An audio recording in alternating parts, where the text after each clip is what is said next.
A Ana Justra é contra a reforma da Previdência e qualquer outra medida que traga prejuízos aos trabalhadores, especialmente os servidores públicos. Por isso, ela se juntou a outras entidades representativas dos servidores públicos e integra a Frente Nacional contra a reforma da Previdência.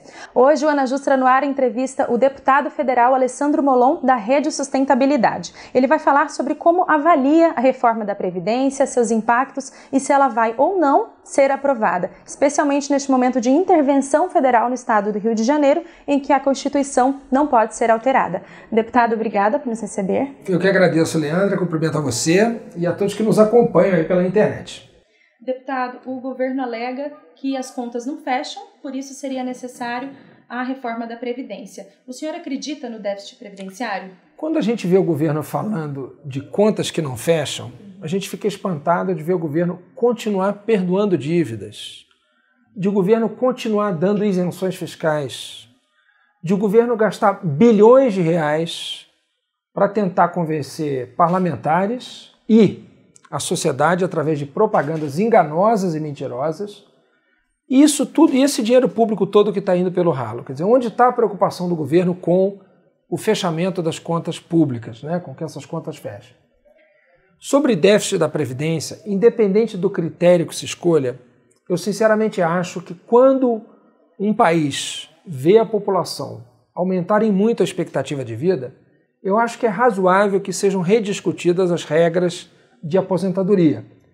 Se numa época as pessoas viviam 60 anos e trabalhavam 30 para se aposentar, quando elas passam a viver 70, 80, eu acho que é razoável que isso vá sendo pouco a pouco, de uma forma gradual e justa, rediscutido. Não é isso que o governo está fazendo. O governo não está propondo um debate transparente, honesto, sério e justo com a sociedade. Por quê? Porque trata-se de uma reforma que mira, primeiro, nos mais pobres. Porque quando você aumenta, por exemplo, a idade mínima para se conseguir o benefício de prestação continuada, que era uma proposta do governo, aumentar de 65 para 68 anos. Quando você aumenta o tempo mínimo de contribuição de 15 para 25 anos, excluindo 80% da população brasileira que se aposenta. Sobretudo os mais pobres, não porque não trabalharam, mas porque não conseguem comprovar a contribuição. Então você está mirando sobretudo nas pessoas que mais precisam do poder público para sobreviver. E a outra mira do governo está no servidor público. Querem transformar o servidor público pelo culpado de todos os problemas do Brasil. E não é justo que você vá mudando as regras de aposentadoria do servidor público de forma que aquele grupo que quase está se aposentando sempre acaba tendo que trabalhar mais uma quantidade desproporcional de anos, como essa proposta incluía. Por exemplo, eu conheço gente que falta 1 ano, 2 anos para se aposentar e ia ter que trabalhar, se essa reforma passasse, mais 10 anos, mais 9 anos. Isso é justo? Isso não é justo. Porque a pessoa, quando fez um concurso público para dedicar sua vida à sociedade através do serviço público, ela analisou a vida que teria com as regras que estavam oferecidas para ela. E ela aceitou aquele contrato de trabalho. Não é justo que toda vez que a pessoa vai chegar para se aposentar, você muda as regras e a pessoa acaba sendo enganada, iludida e prejudicada eternamente. Isso está errado. Felizmente, o governo não tem votos para votar essa reforma. Além do aumento da idade mínima e do tempo de contribuição, quais outros pontos da PEC o senhor acha mais prejudiciais? Ou seriam esses os maiores? Não, o tempo de contribuição é o mais grave de todos. Aumentar de 15 para 25 anos. Para as pessoas mais pobres, esse é o problema mais sério. Agora, o valor da aposentadoria também vai diminuir. Porque em vez de calcular a aposentadoria com base nas 80% maiores contribuições, o governo propõe calcular com base em todas as contribuições, ou seja, o valor da aposentadoria cai para todas as pessoas, inclusive para as mais pobres. Outro problema gravíssimo, você limitar o acúmulo de pensão com aposentadoria a 2 salários mínimos.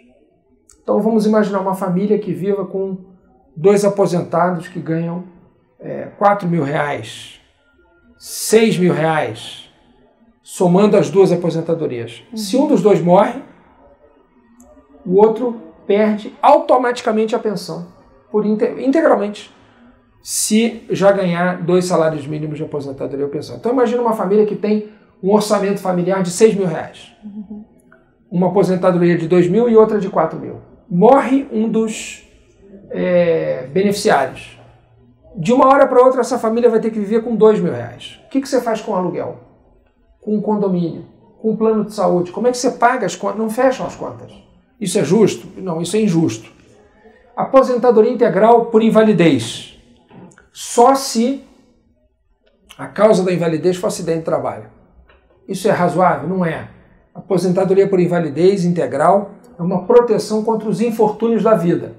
Uma pessoa que toma uma bala perdida, lá no meu estado, no Rio de Janeiro, fica tetraplégica, não pode mais trabalhar. Hoje ela tem aposentadoria integral. Se passar a reforma, não tem. Vai depender de quantos anos já tinha trabalhado, de sua idade e tal. Ou seja, isso é justo? Não.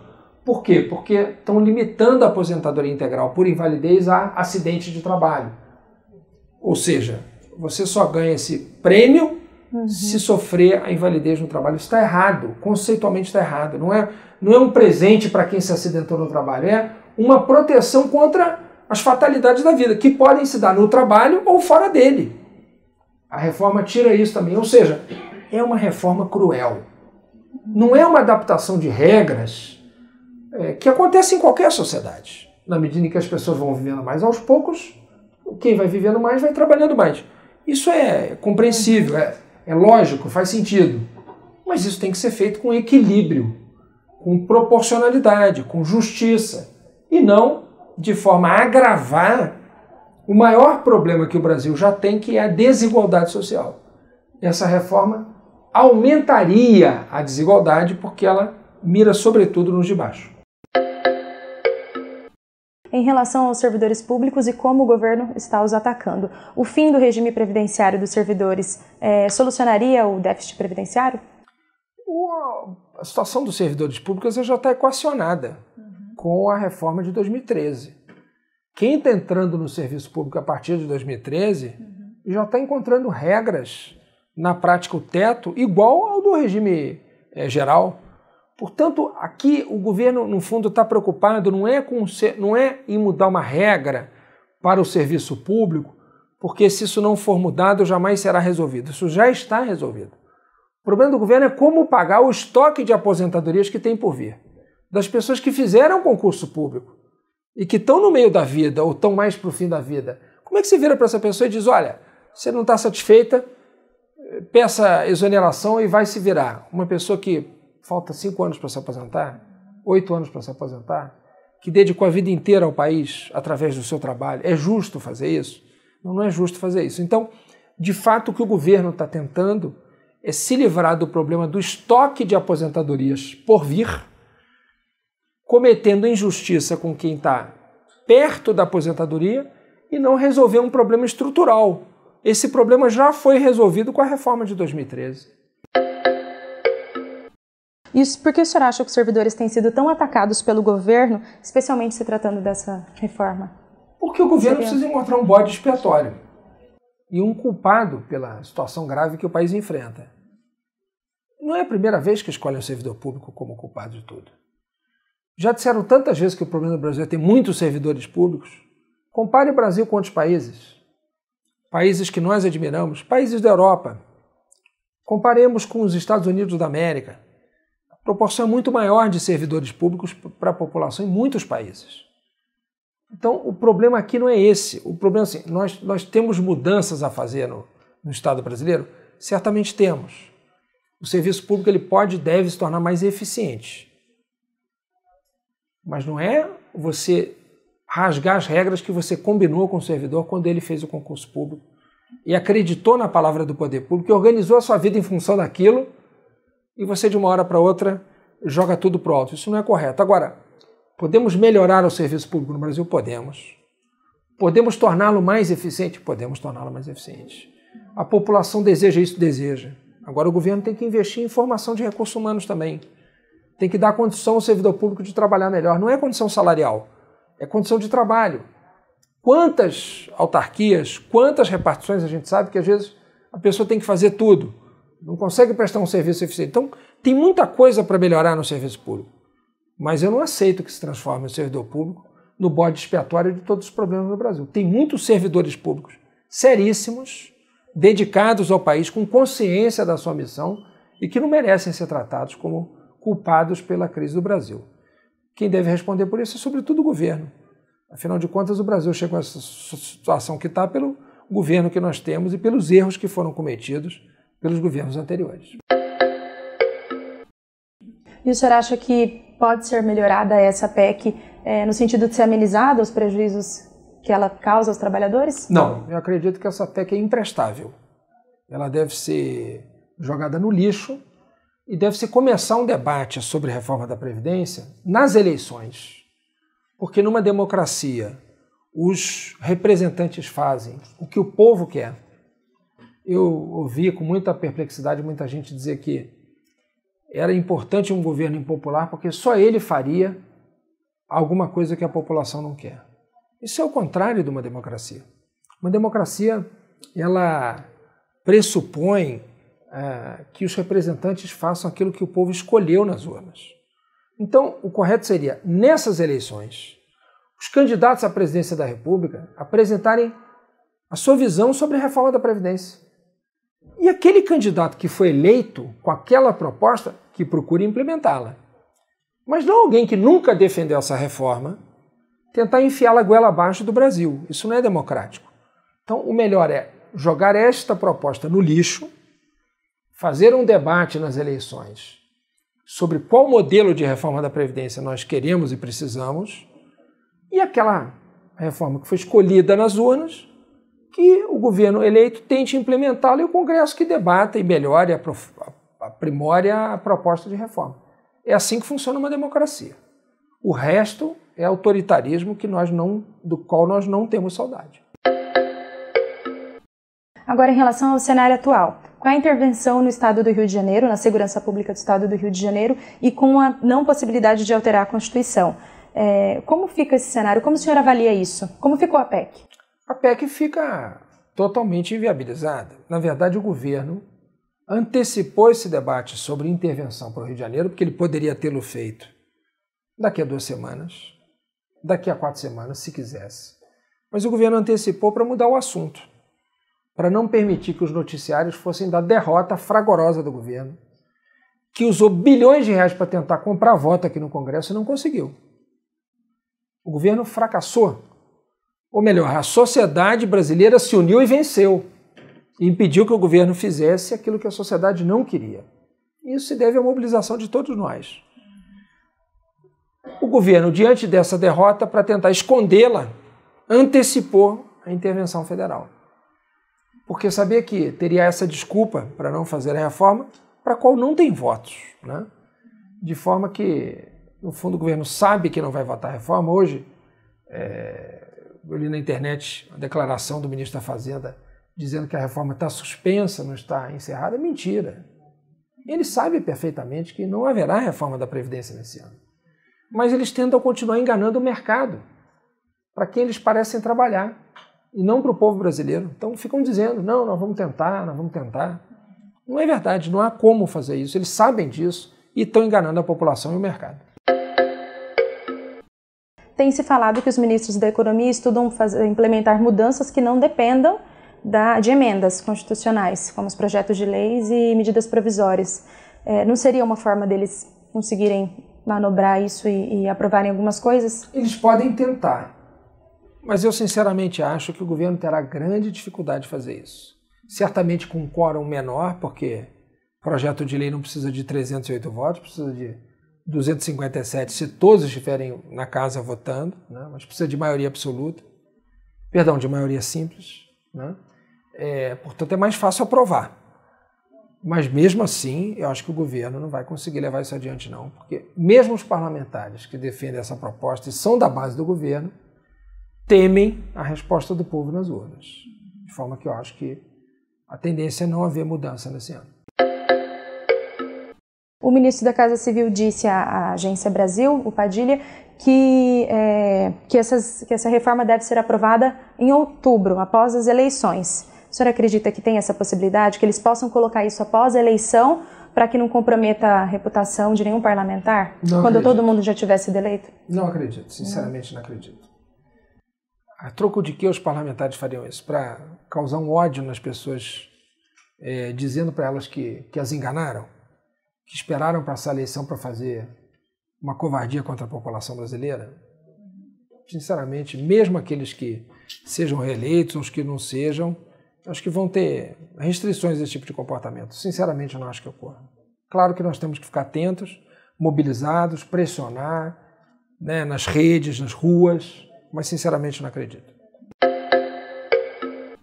E com esse panorama, o senhor acredita então que essa reforma está sepultada, assim, não vai mais ser aprovada? Felizmente, acho que ela está sepultada. Agora, o tema vai continuar em debate.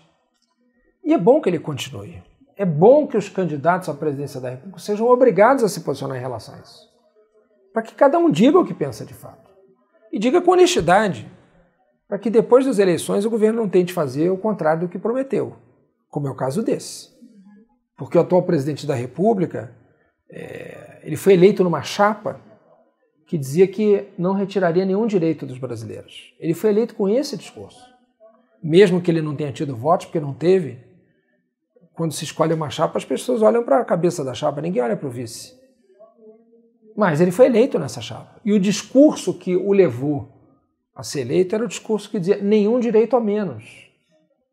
Como alguém que é eleito com esse discurso pode depois querer, pelas costas, dar uma facada na população brasileira?